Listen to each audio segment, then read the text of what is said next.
Assalamualaikum warahmatullahi wabarakatuh. Perkenalkan, nama saya Rehan Khan, NIM 90500121086. Saya akan menyampaikan materi mengenai sejarah Pancasila. Istilah Pancasila telah dikenal dari zaman Majapahit, yaitu dalam buku Negara Kertagama karangan Empu Parapanca dan buku Sutasoma karangan Empu Tantular. Dalam buku Sutasoma, istilah Pancasila di samping memiliki arti berbatu sendi yang kelima dalam bahasa Sanskerta, juga mempunyai arti pelaksanaan kesusilaan yang kelima, atau disebut sebagai Pancakrama, yaitu 1. Tidak boleh melakukan kekerasan. 2. Tidak boleh mencuri. 3. Tidak boleh berjiwa dengki. 4. Tidak boleh berbohong. Dan yang kelima yaitu tidak boleh mabuk minuman keras. Proses perumusan Pancasila sebagai dasar negara. Pada tanggal 7 September, Jepang memberikan janji kemerdekaan kepada bangsa Indonesia. Dengan maksud, Jepang hanya ingin menarik simpati bangsa Indonesia agar rakyat Indonesia tetap membantu Jepang dalam Perang Asia Pasifik. Sebab posisi Jepang pada saat itu sudah sangat terjepit. Sebagai realisasinya, pemerintah Jepang kemudian membentuk Dokuritsu Zumbicho Sakai, atau disebut sebagai BPUPKI, pada tanggal 29 April 1945. Dr. Rajiman Widyodiningrat ditunjuk sebagai ketua pada saat itu. BPUPKI melakukan sidang pertamanya pada tanggal 29 Mei sampai 1 Juni 1945. Sidang pertama BPUPKI mempersiapkan mengenai rancangan dasar negara Indonesia Merdeka.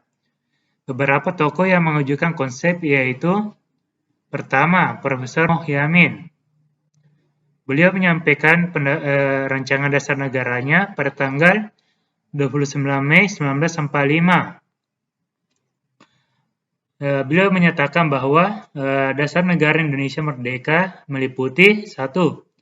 Peri kebangsaan, 2. Peri kemanusiaan, 3. Peri ketuhanan, 4. Peri kerakyatan, 5. Kesejahteraan rakyat. Profesor Mr. Muhammad Yamin menyatakan bahwa rumusan 5 dasar yang ia kemukakan berakar dari beberapa hal, yaitu sejarah, peradaban, agama, dan ketatanegaraan. Hal-hal tersebut menjadi pertimbangan beliau dalam membuat rumusan dasar negara. Yang menyampaikan rancangan dasar negara Indonesia Merdeka yang kedua yaitu Profesor Mr. Dr. R. Soepomo. Beliau menyampaikannya pada tanggal 31 Mei 1945. Beliau mengemukakan bahwa dasar negara meliputi 1. Paham negara persatuan, 2.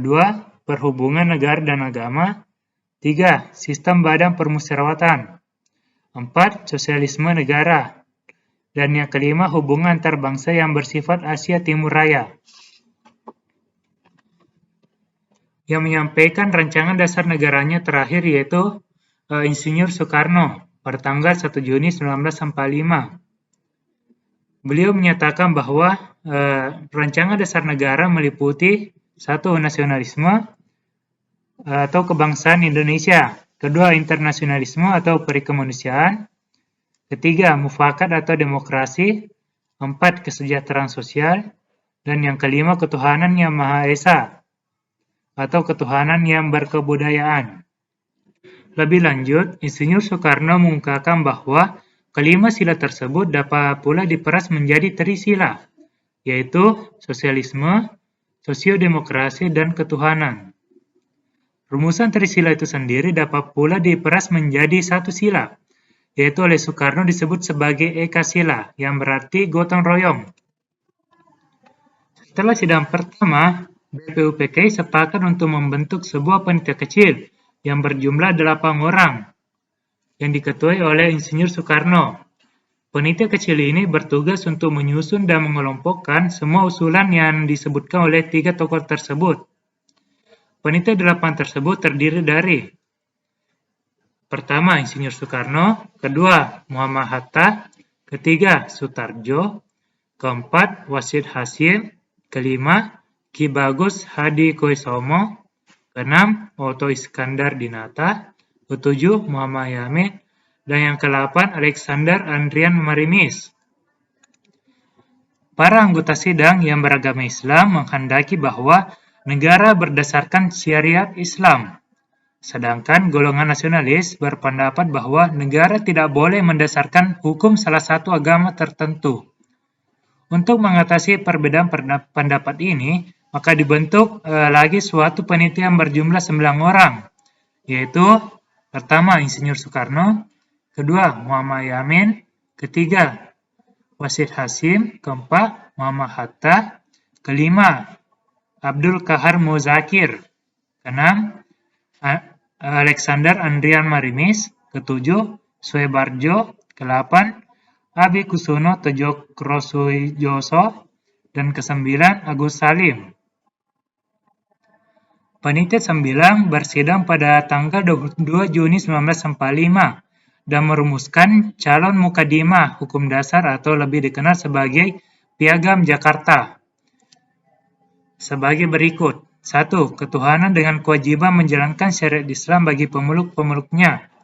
Kedua, kemanusiaan yang adil dan beradab. Ketiga, persatuan Indonesia. Keempat, kerakyatan yang dipimpin oleh hikmat kebijaksanaan dalam permusyawaratan perwakilan. Kelima, keadilan sosial bagi seluruh rakyat Indonesia. Sidang kedua BPUPKI dilaksanakan pada tanggal 10 sampai 16 Juli 1945.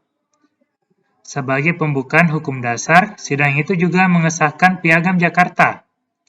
Sidang kedua BPUPKI juga berhasil menentukan bentuk negara Indonesia, yaitu Republik, dengan 55 suara dari 64 orang yang hadir dalam sidang, serta wilayah negara disepakati Hindia Belanda ditambah Papua dan Timor Portugis. Pada tanggal 7 Agustus 1945, Jenderal Terauchi menyetujui pembentukan Dokuritsu Junbi Inkai atau PPKI yang bertugas melanjutkan tugas BPUPKI. Secara simbolis, PPKI dilantik oleh Jenderal Terauchi dengan mendatangkan Insinyur Soekarno, Muhammad Hatta, dan Rajiman Widyodiningrat ke Saigon pada tanggal 9 Agustus 1945. Pada tanggal 15 Agustus 1945, Jepang menyerah tanpa syarat kepada sekutu. Situasi ini kemudian dimanfaatkan bangsa Indonesia untuk memproklamasikan kemerdekaan pada tanggal 17 Agustus 1945.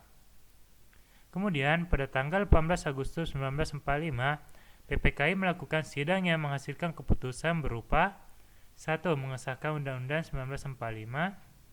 2. Memilih Presiden dan Wakil Presiden.